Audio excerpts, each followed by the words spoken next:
కథ. అంతేనేమో అంతేనేమో అంతులేని వేదనేమో ఆడపిల్లను కదా.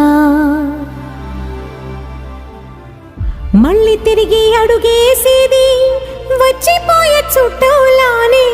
నేను పుట్టి పెరిగిన ఊరికి ఇంకా పైన పొరుగురిదాన్ని. కట్టదాటి గంగ నేడు కంట పొంగెనే.